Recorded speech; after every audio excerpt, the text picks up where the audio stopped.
Hello tout le monde, j'espère que vous allez bien. Dans la vidéo d'aujourd'hui, je vais vous montrer comment faire une closure.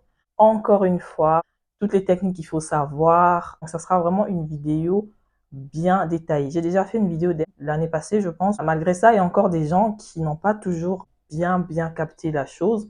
Et je me suis dit, bah, ok, autant réessayer. Dans cette vidéo, je vais vraiment essayer de faire un petit résumé de ce que j'ai déjà dit avant, mais avec plus d'éléments que je n'ai pas forcément dit dans la dernière vidéo. Donc, pour toutes celles qui sont passionnées par la ventilation, confection de closure, de l'aise frontale, cette vidéo vous concerne et je vous invite donc à vous asseoir, à prendre de quoi noter et c'est parti. Alors déjà, la première des choses qu'il faut savoir pour réussir sa closure, c'est déjà la base qui est le choix de sa tulle. Comment bien choisir sa tulle? Pour celles qui ne connaissent pas la tulle, voici une tulle, autrement appelée dentelle suisse. Donc là, on est sur une closure 4x4. Ce qu'il faut savoir, le plus important quand vous achetez vos tulles, au toucher, la tulle, elle est raide. Et quand vous tirez dessus, ça n'a pas d'effet élastique, ça ne s'étire pas. Même au niveau des trous, quand on tire comme ça, bah, il ne se déforme pas, il ne s'étire pas. Donc ça n'a pas un effet élastique. Voilà le mot. Donc c'est déjà sur ce critère-là que vous allez vous baser pour pouvoir acheter une bonne tulle. À partir du moment où tu as une bonne tulle, on peut maintenant passer à la suite. Deuxième élément, quel est l'outil à utiliser? Sur ce point-là, en tout cas, c'est vraiment facultatif. Vous allez faire avec l'outil avec lequel vous êtes le plus à l'aise. Et pour cela, il existe donc deux outils, le crochet et l'aiguille. Au niveau des embouts, ça donne ça. Enfin, j'ai trouvé un prénom à mon crochet, il s'appelle Bernard. Il se présente comme ça.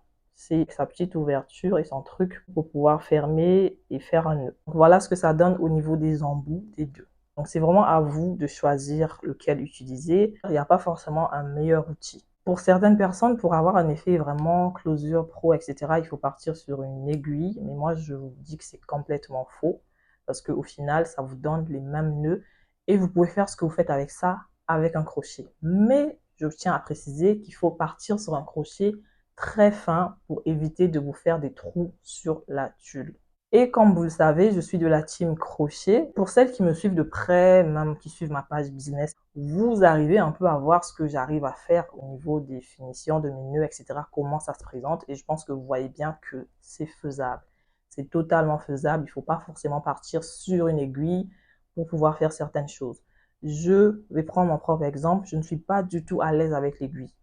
Si par exemple, j'allais faire 5 heures du temps pour faire une closure avec mon crochet, si je faisais avec une aiguille, bah, ça allait me prendre genre plus de temps parce que je ne suis pas à l'aise avec l'outil que j'utilise. Après, bien évidemment, je sais très bien comment utiliser une aiguille. Et pour celles que je forme aussi, bah, il y a certaines que je forme avec plutôt avec l'aiguille. Voilà. Après, s'il faut faire un choix perso, je préfère vraiment partir sur le crochet. C'est plus simple et c'est quelque chose que je maîtrise très bien. Après, je sais qu'il y a des gens qui pensent l'inverse, qui se sentent plus à l'aise avec ça qu'avec le crochet. Donc franchement, c'est vraiment une question d'habitude et de ce qui vous met bien, tout simplement.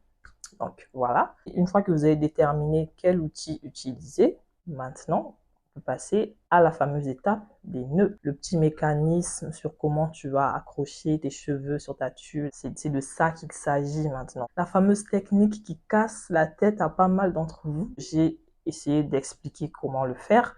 Vous allez pouvoir voir ça dans la suite de la vidéo. La quatrième chose, c'est de savoir qu'il existe plusieurs types de nœuds. Alors, quel nœud vous préférez? Il y a la technique du nœud simple et la technique du double nœud. Ça, c'est vraiment pour celles qui débutent. Même pour celles qui le font déjà, bah, vous pouvez toujours tester pour essayer de voir quelle est la technique qui vous convient et quel est le rendu que vous voulez. Il faut toujours essayer de faire des tests, il faut essayer de s'améliorer. Même quand tu connais un truc, dès que tu entends qu'il y a une nouvelle technique et tout, tu essaies en fait de faire la technique de toi-même pour pouvoir te faire ton avis et te dire, bon, ok, cette nouvelle technique est meilleure que celle que je faisais. C'est très important. Il faut savoir sortir un peu de sa zone de confort et tester. Ça aide à se faire une idée. Le cinquième point, il faut savoir qu'il existe plusieurs techniques d'implantation des nœuds. Donc, il y a la technique ligne par ligne. Vous allez suivre les lignes de la tulle. Il faut savoir que chaque tulle forme une ligne verticale. Je vous recommande aux débutants de prendre des trucs déjà faits comme ça parce que Là, le fabricant de la tulle a déjà essayé de positionner ça de façon à ce que tout est là. Toi, tu vas juste venir implanter tes cheveux. Ok? Si vous partez sur ce genre de tulle en grand format, vous allez aussi juste observer vous-même.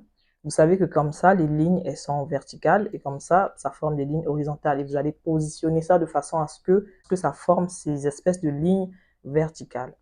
Là, c'est vraiment pour la technique des lignes par ligne. La deuxième technique, c'est d'implanter les cheveux de façon au hasard, comme ça, au pif en fait. J'ai essayé de faire et franchement, j'ai pas forcément aimé faire ça parce que j'aime bien quand le truc est structuré. Quand je fais la technique ligne par ligne, je sais que j'ai mis là et je vais juste suivre, tu vois.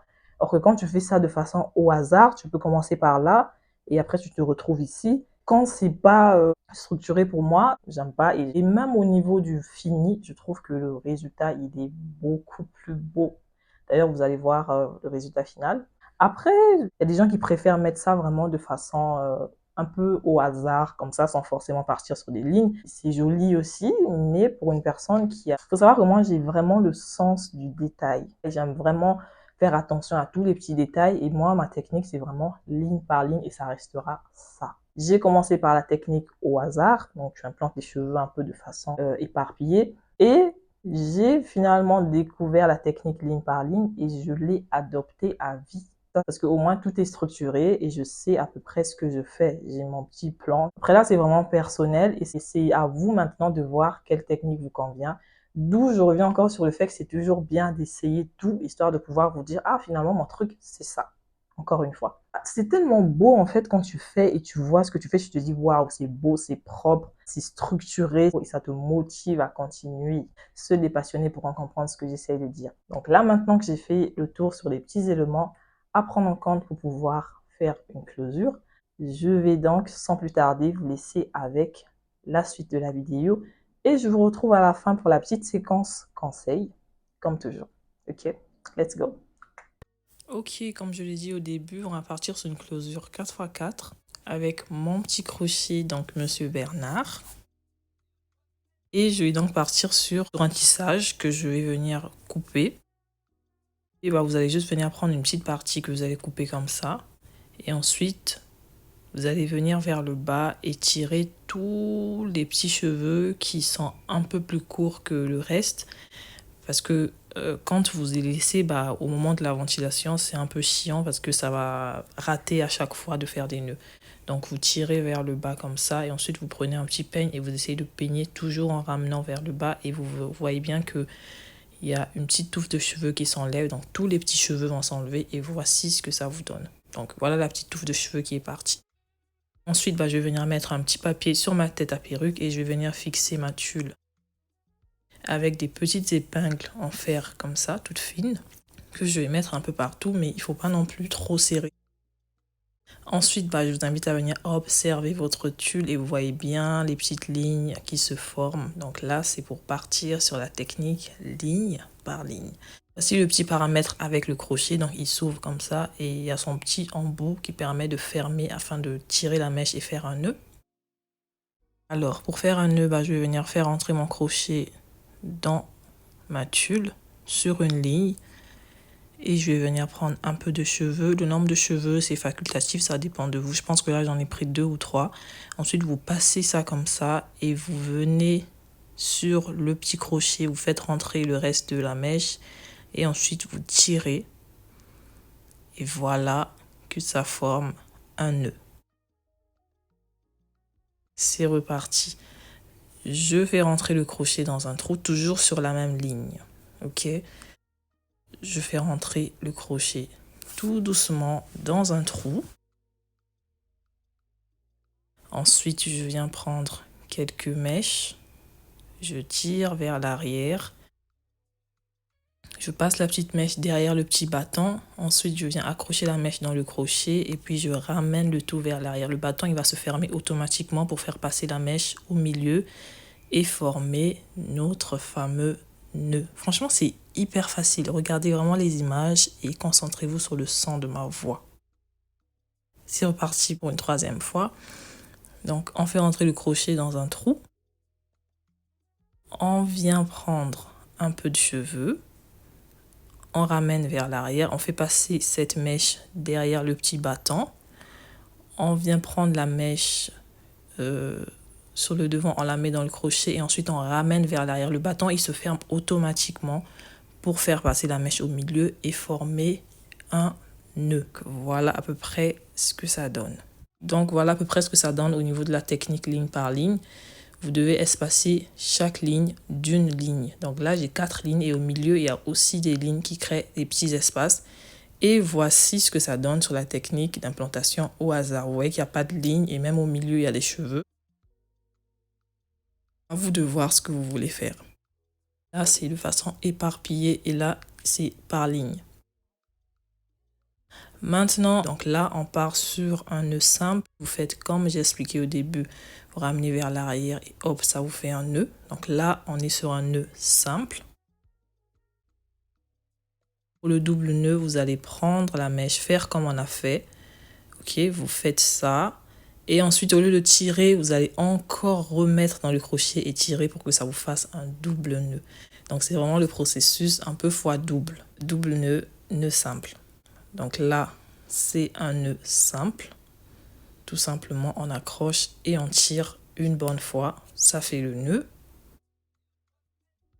Et au niveau de la technique du double nœud, on prend, on tire, on accroche dans le crochet, on ne tire pas, on ramène encore, on remet dans le crochet et on tire maintenant pour cette fois pour former le double nœud. Enfin, ça se voit pas très bien, mais au niveau du double nœud, le nœud il est beaucoup plus gros que le nœud simple. Et comme vous pouvez voir, moi je préfère partir sur un nœud simple. Ça va très bien et ça ne se défait pas. Il y a des gens qui partent sur la technique double nœud pour éviter que le nœud puisse se défaire. Mais moi, je n'ai jamais eu de soucis au niveau de mes nœuds, donc je pars toujours sur la technique du nœud simple. Après, comme je l'ai dit au début, à vous de voir ce qui vous convient. Là encore, je vous laisse un peu les images sur comment faire un nœud, pour celles qui n'ont pas capté au début. Tout simplement. On fait rentrer, on accroche les cheveux, on tire vers l'arrière, on fait passer la mèche derrière le petit bâton. Voilà, la mèche là, elle est passée derrière le petit bâton et on accroche le reste de la mèche dans le petit crochet et on ramène le tout vers l'arrière. Donc on tire vers l'arrière et ça forme automatiquement un nœud. C'est un mécanisme en fait, il suffit juste de maîtriser le geste et ça se fait assez facilement. Après, là, je vais tout simplement continuer à accrocher mes cheveux plutôt sur toute ma closure. Et là, ce que vous devez savoir, c'est qu'au fur et à mesure que vous vous rapprochez de la devanture, vous devez réduire le nombre de mèches que vous mettez. Donc, à l'arrière, vous pouvez mettre 3, 4 mèches. Et au fur et à mesure que vous vous rapprochez de la devanture, vous réduisez pour avoir cet effet déjà pré-customisé comme ça. Vous voyez comment c'est tellement naturel, c'est beau, c'est fin, c'est pas épais. Donc c'est ça que vous devez faire si vous voulez obtenir un effet naturel. Et ensuite, je vais tout simplement continuer à venir implanter mes cheveux dans toute ma closure. Je vais vous laisser avec les petites images qui, de toute façon, parlent d'elles-mêmes. Vous voyez bien que quand je me rapproche de la devanture, l'effet est moins touffu que l'arrière où on voit pratiquement aucun trou. Sur la devanture, c'est assez fin. Donc là, je me rapproche de plus en plus vers la fin. Et comme je le dis toujours, c'est tellement satisfaisant quand je te dis « Waouh, il me reste plus que 2, 3, 4, 5. » Que là, c'est le tout dernier nœud pour finir la closure. Et hop, pour le dernier. En gros, voici ce que ça donne. Comme vous pouvez le voir sur la devanture, tout est bien naturel, les nœuds sont bien fins. La devanture, elle est fine par rapport à l'arrière. Comme j'ai dit, une fois qu'on se rapproche de la devanture, on réduit. Et là, les nœuds sont juste trop beaux et c'est fait au crochet. D'où je vous rappelle encore que vous pouvez très bien faire ça avec un crochet. Et il y a 0 trou. Voici un peu ce que ça donne une fois mis sur la peau. Et vous voyez derrière qu'il n'y a aucun trou. Regardez-moi cette magnifique hairline. Et comme c'est sur une 4x4 que la raie n'est pas prédéfinie. Vous pouvez vraiment venir faire une raie partout où vous voulez, sur le côté, au milieu. Regardez comment c'est magnifique, c'est naturel. Et si vous le faites avec des cheveux humains, vous pouvez bien évidemment venir décolorer les nœuds pour un effet plus naturel. Et donc voilà pour la vidéo du jour. Je croise les doigts pour que celles qui n'ont pas eu à comprendre depuis toujours puissent comprendre par rapport à ça. Je croise les doigts franchement parce que j'ai essayé de faire au mieux pour vous expliquer les choses. Si tu n'as toujours pas compris, je te conseille de venir t'inscrire pour la formation, histoire que je puisse vraiment t'expliquer tout ça moi-même de vive voix. C'est toujours mieux en fait. Voilà qu'on dit qu'il faut se faire former. Donc c'est vrai que les vidéos, ça aide un peu à se faire former, etc. Mais il y a des gens qui ont beaucoup de mal à assimiler les choses comme ça et qui sont plus aptes à comprendre des choses quand c'est expliqué en live en fait, de façon pratique. N'hésitez pas à me contacter sur mon Instagram pour pouvoir vous inscrire aux prochaines formations qui auront lieu en mars. Et maintenant, petit conseil que j'aimerais donner à toutes les personnes qui sont des passionnés de ventilation, même pour celles qui sentent que c'est un truc qu'elles veulent faire, mais qui ont encore un peu de mal parce que tu débutes et tu comprends pas forcément. Au niveau de la rapidité, tu es encore un peu lente. Dès que tu commences, tu vois tout le parcours qui te reste à faire, tu te dis, oh là là là, je vais pas y arriver. Sachez que quand on veut, on peut. Le plus important, c'est de te poser la question fondamentale, de te dire pourquoi je le fais. Pourquoi tu fais ça? Qu'est-ce que c'est censé t'apporter? Ok? Et à partir du moment où tu vas pouvoir répondre à cette question, ça sera une source de motivation pour toi. Une autre chose, patience. Ok? Ne vous mettez surtout pas la pression. Parce que quand tu te mets la pression en faisant un truc, ça va plus ressembler à de la torture. Il faut que ce soit quand même un minimum plaisant, que je te dise, bon, ok, c'est un truc que j'aime faire. J'essaie un peu d'apporter un peu de gaieté, un peu de plaisir en faisant la chose, bien que c'est pas facile. À partir du moment où vous avez maîtrisé toutes les choses que je viens de citer en début de vidéo, vous pouvez commencer tout simplement par vous dire, ok, je vais faire une closure 2x6. C'est toujours mieux de commencer par ça parce que c'est la plus petite. Je vais essayer de faire peut-être, tu peux commencer par 10 nœuds, hein, je vais faire 10 nœuds. Tu fais 10 nœuds, tu te dis, ah, finalement, j'ai eu à faire mes 10 nœuds. Et quand tu vois ces 10 nœuds, ça va te motiver à te dire, bon, ok, je vais continuer. C'est un peu comme un puzzle, tu vois, tu viens juste combler, combler. Après, je te dis, bon, je vais partir sur 20, sur 30. Et voilà, au fur et à mesure, ne te dis pas que oui, je dois absolument faire ça en 5 heures parce que X fait. Non, même moi, j'ai pas commencé à faire ça, genre, d'un coup, j'ai commencé à faire en 5 heures. Non, je me rappelle que ma première closure 4x4, je l'ai finie en 3 jours. Après, le temps, il commence à se réduire au fur et à mesure que tu commences à t'habituer avec le petit processus, que tu commences à trouver ton rythme aussi. C'est très important sans se mettre la pression. C'est vrai que voilà, il faut de la détermination, il faut aimer ce que tu fais, il faut surtout savoir pourquoi tu le fais et pas juste faire pour faire parce que tu ne vas pas y arriver. Essayez de tirer un petit plaisir dans ce que vous faites toujours. Surtout une chose, pour des gens qui aiment les perruques, etc., dites-vous qu'il n'y a aucune closure et aucune lace qui est faite à la machine. Si d'ailleurs, à toutes les personnes qui viennent me mettre des commentaires un peu bizarres ici, si tu tombes sur mes vidéos et que tu sens que c'est un truc que tu ne peux pas faire, passe ton chemin. Une chose qu'il faut savoir, c'est pas pour tout le monde. Donc, si c'est pas pour toi ou que tu as essayé que c'est pas pour toi, merci bien, passe ton chemin et laisse ceux qui ont l'envie, qui veulent faire dans le calme. D'accord? Donc, pour faire un petit résumé des conseils, ayez un but déjà, pourquoi vous le faites. Essayez de visualiser votre travail avant même de commencer. Allez-y à votre rythme. Ok? Il faut aller à son rythme. Je dis toujours aux personnes qui débutent que quand tu fais ta première closure et que tu l'as finie, que tu regardes, que je te dis waouh, c'est fait, j'ai fini, ça te fait tellement plaisir et à partir de ce moment-là, tu vas commencer tu vas te dire j'ai pu faire ça, donc rien ne m'empêche de continuer. J'ai pu faire par exemple 3 closures, donc en gros si je prends ces 3 closures et que je les regroupe, ça me fait une lace 13x4, donc je peux faire une lace 13x4. Ça arrive à tout le monde en fait d'avoir des petits coups de mou, où tu n'as pas forcément envie de faire la chose, ou tu es fatigué. Moi, s'il y a une chose qui me booste, j'essaie juste de penser au nombre de perruques, au nombre de lace et de closure que j'ai déjà eu à faire. Et là, je me dis, waouh, mais je peux tout faire en fait. Si j'ai pu faire ça, c'est pas ça que je ne vais pas pouvoir faire. Et directement, j'ai un gros coup de boost et je m'y mets. Et après, au final, je me dis, bah voilà, et une de plus. Vous voyez ce que je veux dire? C'est un peu ça. Et je vous donne le conseil, en tout cas, dans tout ce que vous faites. Essayez juste de partir sur ce que vous avez déjà eu à faire. Je te dis, si j'ai déjà pu faire ça, c'est pas ça que je ne vais pas pouvoir faire.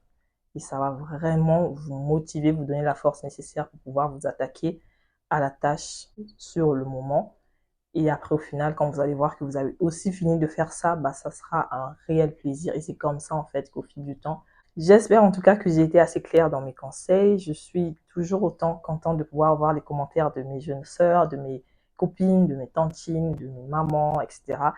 qui viennent me dire ouais, tu m'as formé, grâce à toi j'ai pu faire ça. Donc franchement, c'est toujours un énorme plaisir. Et je vois des nouvelles aussi, des débutantes qui disent ouais, je vais commencer, je vais acheter mon matériel, je vais commencer, etc. Franchement, je vous envoie tous mes encouragements et beaucoup d'ondes positives, surtout beaucoup de force, et essayez de prendre en tout cas tous les éléments que je viens de vous dire pour pouvoir vous faire un but et pouvoir en fait y arriver tout simplement. Et aussi, je tenais à faire une petite annonce très importante, ok? Donc, j'ai créé une page où je vais désormais, je dis je vais désormais, mais bon, elle est déjà en ligne et il y a déjà des gens qui ont commandé. Donc, je viens vous annoncer officiellement que j'ai créé une page où je commercialise tout ce qui est accessoires de ventilation, trépied, tête à perruque, bonnet, mèche expression de bonne qualité, des full lace, des tulles 13x4, 5x5, 4x4, des 2x6, des bonnets avec la tulle sur la devanture, aussi des grandes tulles par mètre ou demi-mètre. Il y a également les petits crochets, il y a même des petites aiguilles avec des petits embouts qu'on peut changer en fonction de la taille. Il y a vraiment un peu de tout. Le nom de la page, c'est le kit pro. Et sur la page, je propose également des kits complets pour toutes celles qui veulent débuter dans la ventilation. Je sais qu'il y a des débutantes qui ne savent pas forcément quoi acheter pour débuter. Dans ce kit, vous avez tout ce qu'il vous faut. Donc, quand vous le commandez et que vous le recevez, vous savez qu'il y a tout ce qu'il vous faut. Donc, pour celles qui se font former, je pense que vous savez un peu comment ça se passe.